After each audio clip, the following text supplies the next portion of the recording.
My wife slapped me to humiliate me before friends and her lover, whose tooth I knocked out. I never thought the end of my marriage would start with the sharp sting of a slap in front of 20 people, some I considered friends, others I barely knew, and one smug bastard who would soon be missing a tooth. It happened on a Friday night. We were at Ethan's house. My wife, Julia, insisted we attend his birthday bash.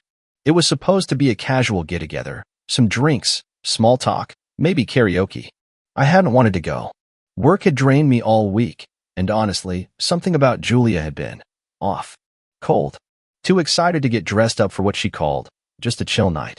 She spent 2 hours getting ready, changed 3 times, and walked out of the bedroom in a short red dress she hadn't worn in years. The kind that clung to every curve and screamed, "I want attention." I remember asking, half-jokingly, trying to seduce Ethan or me? She shot me a glare. "Don't be insecure. Maybe try dressing like you're alive for once." I should have known. At the party, she disappeared 5 minutes in. I was stuck with Jason and his wife, sipping warm beer, pretending to care about their dog's kidney problems. My eyes kept searching for her. Then I spotted her, near the back patio, whispering to some guy I didn't recognize. He looked like a gym rat. Tight shirt, flashy watch, that kind of dumb confidence that came with doing curls and reading zero books. Julia leaned in close to him, laughed a little too loud, touched his arm a little too long. My gut twisted. I approached. "Julia," I said, forcing a smile. "Aren't you going to introduce me?" She barely turned. "Oh, right. This is Brad. We work out together." Brad smirked and extended his hand like he was the one doing me a favor. "We've been sweating it out all month," he said. "Your wife is a beast in the gym." "A beast?" I shook his hand and squeezed a little too tight. "Glad to hear it." Julia rolled her eyes. "Jesus, can you not be weird for 5 minutes?" That's when I knew. I didn't need texts or photos. I didn't need to follow her. I saw it all in her body language. The familiarity. The flirtation. The thrill. She was cheating. I tried to stay calm. I walked away. I needed a breather. But 10 minutes later, I found them again. This time in the kitchen. Her hand on his chest. His finger brushing her jaw. My blood boiled. "Julia," I said, loud enough for the room to hear. "Can I talk to you?" "Now." She turned slowly, like I was just another nuisance. "Not now. We're having a conversation. You're my wife. We need to talk." Then she did it. She walked up to me, smiled sweetly, and slapped me across the face. Hard. A stunned silence fell over the room. "Don't you ever embarrass me like this again," she hissed. Brad stood behind her, grinning like a jackal. Someone laughed. Someone else gasped. I didn't think. I acted. I lunged past Julia and smashed my fist into Brad's mouth. I felt his tooth crack against my knuckle. He collapsed onto the counter, groaning, blood pouring from his lips. Chaos. Julia screamed. People grabbed me. Someone shouted to call the cops. Brad was moaning, holding his face. I didn't care. I didn't even blink. I turned to Julia. "You think humiliating me in front of everyone makes you powerful? You just made yourself look like trash in front of half the city." She didn't respond. Just stood there, panting, mascara starting to smear, shaking with rage or shame. I couldn't tell. I walked out. Left the party. Drove in silence. I didn't go home. I couldn't. Not yet. That slap was more than an insult. It was a declaration. A message. I don't respect you anymore. I've found better. You're nothing to me now. But she had no idea who she was messing with. Because the next time we talked, it wouldn't be about saving the marriage. It would be about ending it. And she'd learned just how cold I could be. I didn't sleep that night. I parked outside an old diner on the edge of town, stared at the neon lights buzzing through the windshield, and tried to piece together what the hell had just happened. My face still burned where she slapped me. My knuckles were raw.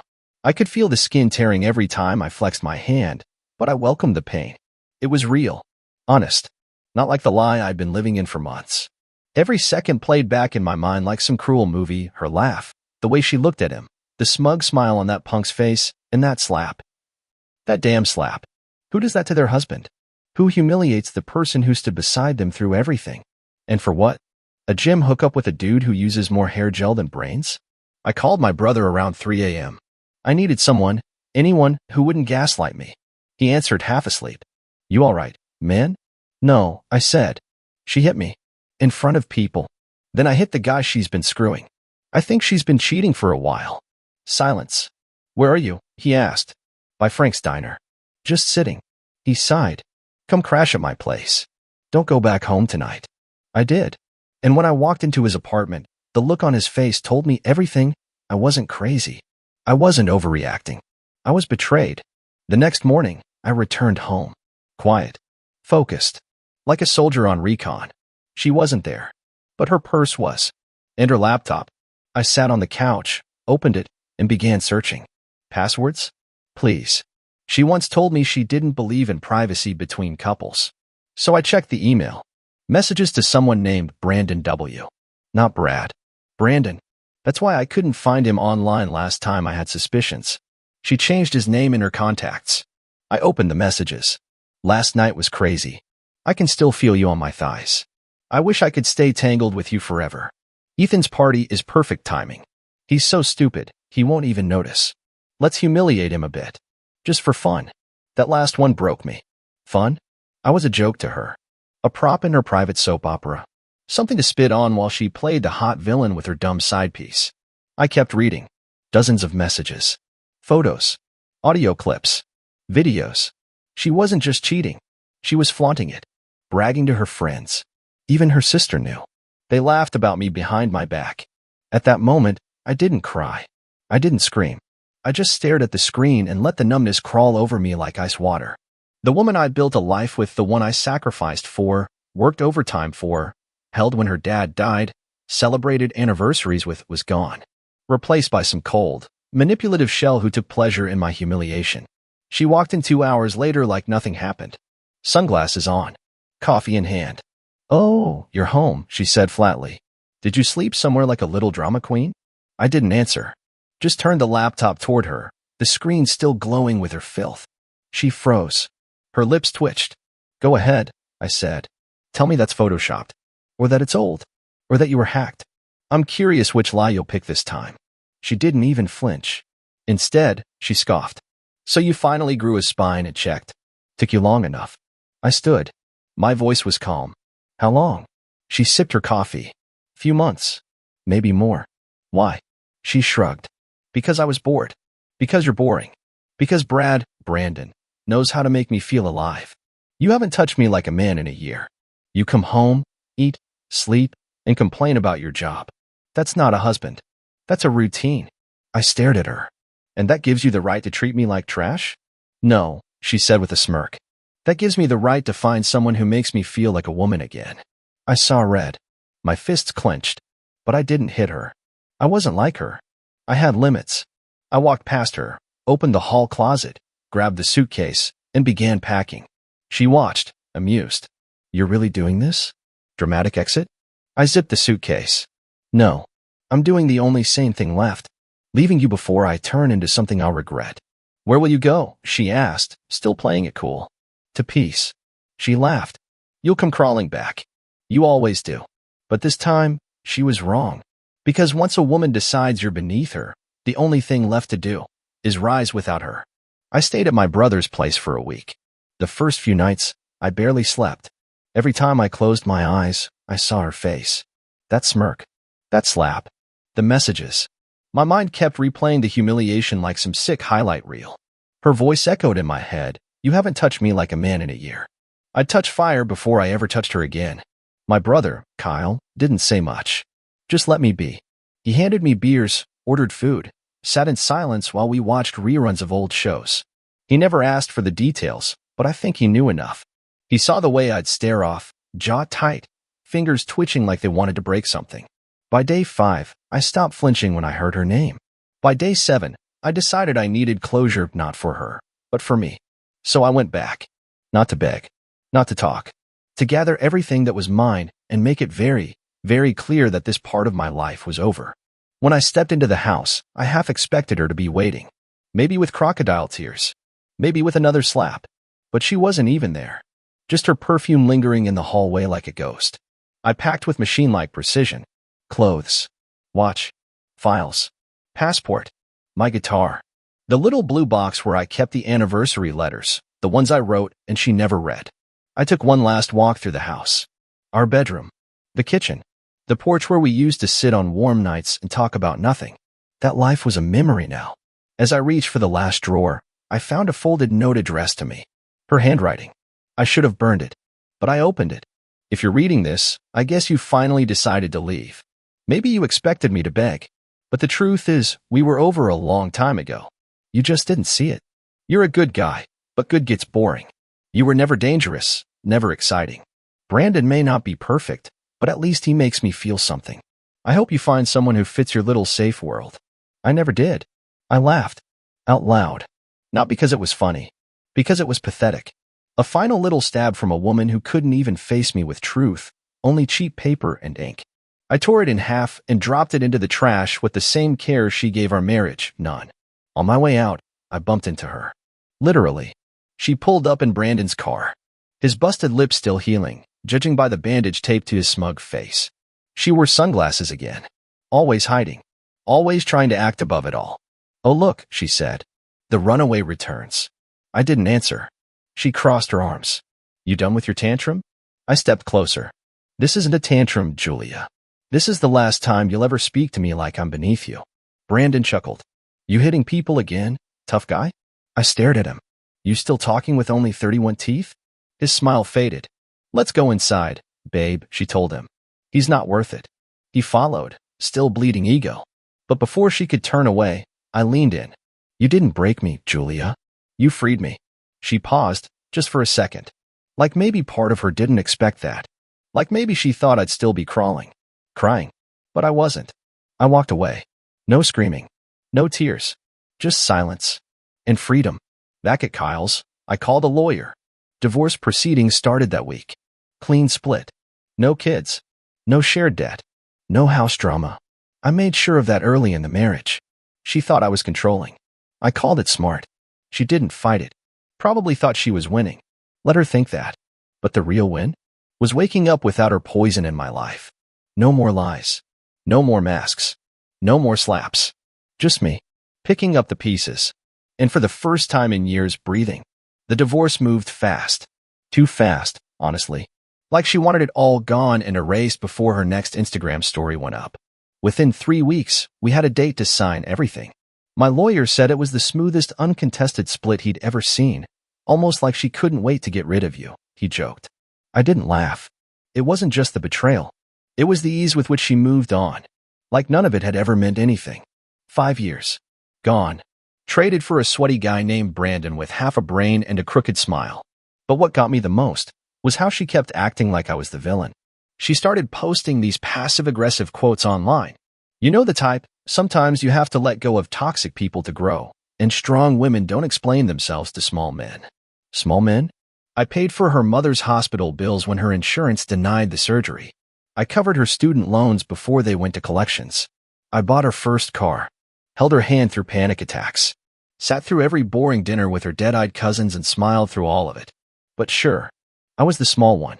The day we signed the divorce papers, she walked in looking like she was attending a fashion show. Tight black skirt, heels too high for a legal office, red lipstick like she wanted to remind me what she thought I lost. She didn't even sit next to me. Just breezed past with her sunglasses on inside the damn building and took a chair on the opposite side. The lawyer read everything out loud, asked us to confirm. She didn't blink, just nodded like it was a contract for a gym membership. And when it was done, she stood, grabbed her bag, and said, "Well, that was easier than I thought." Then she looked at me and added, "Guess you finally learned how to let go." I wanted to say so many things. I wanted to tell her she was a coward, a manipulator, a leech who sucked out the best parts of me and discarded what was left when it didn't shine enough anymore. But I just smiled. "You were never that hard to let go of," I said. It just took me a while to see it. For the first time in weeks, her face cracked. She didn't have a comeback. I left her standing there, heels wobbling slightly, mask slipping, and I never looked back. But it wasn't over. 2 days later, she called me. I let it go to voicemail. She called again. Then a text, "Can we talk? Please." It's not what I thought it would be. I stared at the screen for a long time. She wanted to talk? No? When the fun was drying up. When reality started creeping in. When Brandon stopped being the exciting fling and started being just another average guy with bad jokes and nothing in his fridge. I didn't reply. She sent another. I messed up. I know that now. I didn't realize what I had. That one made me laugh. Out loud. In the middle of my apartment, surrounded by moving boxes and silence. It was the first real laugh I'd had in months. She realized? Good for her. But some realizations come too late. She sent a final one that night. I miss you. I looked at it. Thought about all the nights I sat in our bedroom wondering why she didn't touch me anymore. Why her kisses felt like chores. Why she always kept her phone face down. I remember the slap. The party. Brandon's smug face. The way she smirked after humiliating me like I was some sad dog sniffing around for scraps. I blocked her number.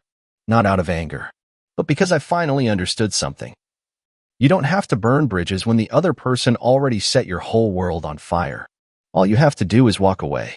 3 months passed. Enough time for the dust to settle. Enough time for me to rebuild parts of myself I didn't even know she had broken. I moved into a new apartment downtown, smaller, quieter, mine. I bought a used couch, a coffee maker that didn't leak, and started cooking again. At first, I thought it would feel like survival, but it turned out to be something better. Control. Peace. There was no yelling, no tension when a phone buzzed, no cold shoulder across the bed. Just space. Just me. People kept asking questions. Coworkers, what happened with Julia? Friends, you sure you're okay? My mother, bless her, still believed there was hope. Sweetheart, maybe she just got confused. People make mistakes. I wanted to tell her everything. The slap. The affair. The lies. The way Julia looked me in the eye and told me I was boring after I gave her the best years of my life. But I didn't. I just said, it's over, Mom. Let her believe in fairy tales. I was done pretending. One Saturday morning, I walked into the gym I used to avoid, ironically, the same place where Julia met Brandon. I didn't go to see them, if that's what you're thinking. I went because my body had turned into a metaphor for everything she left behind. Weak, neglected, tired. I needed to feel strong again. Not just in my arms, but in my spine. I threw myself into it. Weights. Cardio. Discipline. Not to look better, but to feel better. Like I was taking back every ounce of power she stole with every condescending word and fake smile. Funny thing happened after that. I started getting noticed. Not just by women, though yeah, some of them did look. But by me. I saw myself again. Not the tired version. Not the husband trying to fix a woman who didn't want fixing. Just me. A man with fire still left in him. Then one afternoon, I saw her. Julia. At the same grocery store we used to shop together in. She was in the frozen aisle, struggling to push a cart with a squeaky wheel. Alone. No Brandon. No fancy makeup. No smug attitude. Our eyes met. She blinked. I nodded. She walked up slowly, as if unsure whether she should even try. Hey, she said. Hey. She looked thinner. Not gym thin. Hollow thin. Like life had taken a bite out of her. Her voice didn't have the bite it used to. It was softer. Worn. You look good, she said. I gave her a polite smile. Thanks. There was a pause. She tucked a strand of hair behind her ear, an old nervous habit. I, heard you blocked my number. I did. She gave a quick, awkward laugh. Guess I deserved that. I stayed quiet. I moved out of Brandon's place, she said, almost as if hoping I'd ask why. I didn't. It wasn't what I thought it would be. There it was again. That line. She kept using it like it excused everything. Like realizing the grass wasn't greener made up for how she pissed on mine. I'm not here to make a scene, she added quickly. I just wanted to say, I'm sorry. I looked at her. Really looked. She was still beautiful. Still the same woman I once held under 1,000 different skies. But now I saw the truth beneath it all. The rot. The selfishness. The way she broke things and called it a new chapter. You weren't sorry when it mattered, I said. You slapped me in front of people, Julia. You humiliated me for fun. And now that it's quiet, now that you're alone, you're sorry. She looked down. I was stupid. I thought I wanted something wild. Something exciting. And now I'd give anything to go back. But I know it's too late. It was. And she knew it. She stepped back. Anyway, I just wanted to say that. Take care of yourself. She turned to walk away. Julia, I called out. She stopped. Next time you're bored, try a new book. Not someone's life. She didn't reply. Just nodded slowly and walked off into the noise of the supermarket. And me? I picked up a steak, paid in cash, and went home. Alone. At peace. Life had a strange stillness after that day. Like the final page of a book had turned, and instead of rushing into a new chapter, I just sat there. Let the silence stretch out. Let it breathe. I stopped checking her social media. Actually deleted the app altogether. I didn't care what she posted, who she was with, what inspirational garbage she quoted. Let her rewrite the story however she needed to sleep at night. I was too busy living mine. I picked up new habits. Running in the mornings. Journaling. Drinking black coffee on the balcony while the sun came up. The kind of stuff I once thought only lonely people did, but now I realized it was exactly what I needed, space to listen to my own damn thoughts without anyone twisting them into something ugly. A few weeks later, Kyle and I hit a bar downtown. Nothing crazy. Just two brothers, a couple beers, and a much-needed break from the quiet. That's when I met Emily. She wasn't flashy. No designer bag. No filters. Just a green sweater, messy bun, and this look in her eyes like she saw the whole world at once and didn't care if it liked her back. She laughed easily, talked straight, and when I said I was divorced, she didn't flinch. She asked me one question. Did it break you or build you? I blinked. Both, I said. But the second part came later. We talked for hours. About music, books, the weird dreams people never say out loud. I didn't try to impress her. I didn't feel like I had to prove I'd survived the wreckage. I just existed, and she seemed okay with that. We went out again. And again. She didn't ask about Julia much, just listened the one time I brought it up. She was poison, I told her. Beautiful, intoxicating, sweet on the tongue, but poison all the same. Emily nodded. And you? You still healing? Every day. She smiled.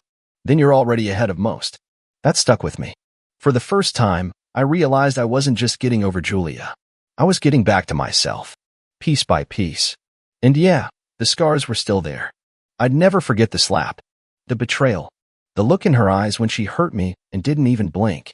But those things stopped owning me. They became history, not identity. One night, I got a letter. No return address. Inside was a photograph, me and Julia at our wedding, smiling like fools, and a note. You'll always be my greatest mistake. I hope you find something real. I tore it in half. Not out of anger. Not out of bitterness. But because it didn't matter anymore. She could keep her regrets. I was done carrying them. I'd lived through hell in a red dress. Now I was walking towards something better. Not perfect. Not flashy. Just real. And that was enough. Summer came fast that year. Funny how time bends when you're finally living again. Weeks pass like days, and the ghosts that used to haunt your mornings start to lose their shape. Emily and I spent those warm months doing nothing that looked like a movie and everything that felt real. Road trips with no destination. Late-night grocery runs where we danced in the aisles like no one was watching. Burnt dinners that turned into pizza on the floor. It was messy and unpredictable, but never once did I feel like I was holding my breath. I didn't need her to complete me. I wasn't broken anymore. I needed someone who walked beside me, not over me. And that's exactly what she did. One night, we sat on my balcony as the sun dipped behind the skyline. Emily was sipping wine, her legs tucked under her, looking at me like she already knew what I was about to say. You ever think about how close you came to wasting your whole life? I asked. She didn't blink. You didn't waste it. You survived it. I smiled. Yeah, but damn, I stayed too long in a place I should have run from. You were loyal, she said. That's not weakness. It just wasn't deserved. I looked at her for a long time. The kind of look you give when you realize this person in front of you isn't trying to fix you. They just see you, as is. No renovation required. She reached over and ran her thumb along my knuckles, the same hand that broke Brandon's tooth. The same hand that once trembled in rage now rested quietly in hers. You ever hear from her again? Emily asked softly. Not a word, I said. And I hope it stays that way. And it did. Julia vanished from my life like a deleted contact. I heard whispers through mutual friends, something about her moving cities, a new guy, then no guy, then a job she quit. None of it mattered. It was like watching smoke try to hold its shape. But every now and then, a memory would hit me. Her laugh at the dinner table. The way she used to trace circles on my chest when we watched movies. The night we danced in the kitchen to no music, barefoot and half-drunk. Those flashes hurt, but not because I missed her. Because I realized how much of myself I gave to someone who was only pretending to love me. And that's the part nobody warns you about. It's not the affair. It's not the slap. It's realizing you were real the whole time, and she wasn't. Months turned into a year. I didn't celebrate the anniversary of the divorce. Didn't post cryptic quotes or raise a glass. I just woke up, drank my coffee, kissed Emily on the shoulder, and went for a run. Because that's what healing looks like. It's not fire and revenge. It's peace. And one day, you stop looking back entirely. You stop wondering if she regrets it, if she misses you, if she lies awake at night and thinks about what she threw away. Because the truth? You don't care anymore. And that indifference, that beautiful, earned indifference, is the loudest kind of freedom there is. It happened on a Sunday. Quiet morning, soft light slipping through the curtains. Emily was still asleep beside me, breathing slow, her hand resting on my chest like it belonged there. I lay there for a while, just listening to the calm, no tension, no storm waiting behind the next breath. And that's when I realized I was done. Not just with Julia. With all of it. The pain. The loops in my head. The what-ifs, the rewinds, the pointless scenes I'd replayed 1,000 times trying to figure out where I failed. I hadn't failed. I'd loved. I'd committed. I'd fought like hell to hold something together that was always meant to fall apart. That's not weakness. That's honor. The betrayal didn't define me. The slap didn't break me. Her lies didn't bury me. I had walked through fire, and I didn't just survive. I came out better. Stronger. Wiser. More me than I had ever been before she came into my life pretending to be something she never was. If I had one piece of advice for any man going through what I did, it's this. Don't chase closure from someone who shattered you. They don't have it. They never did. Closure isn't something they give you. It's something you give yourself when you finally see the truth without emotion clouding your view. She betrayed me. She humiliated me. She looked me in the eye and chose someone else, and then tried to rewrite the story like I was the villain in it. But I don't carry her lies anymore. I carry the lessons. And the biggest one? When someone shows you who they are, believe them the first time. I rolled out of bed, careful not to wake Emily, walked barefoot to the balcony, and took in the morning. It was quiet. Clean. Like the world had finally taken a deep breath with me. And as I stood there, feeling the breeze roll over me, I knew with absolute certainty I'd never go back. Not even in memory. Because that chapter wasn't home anymore. This was.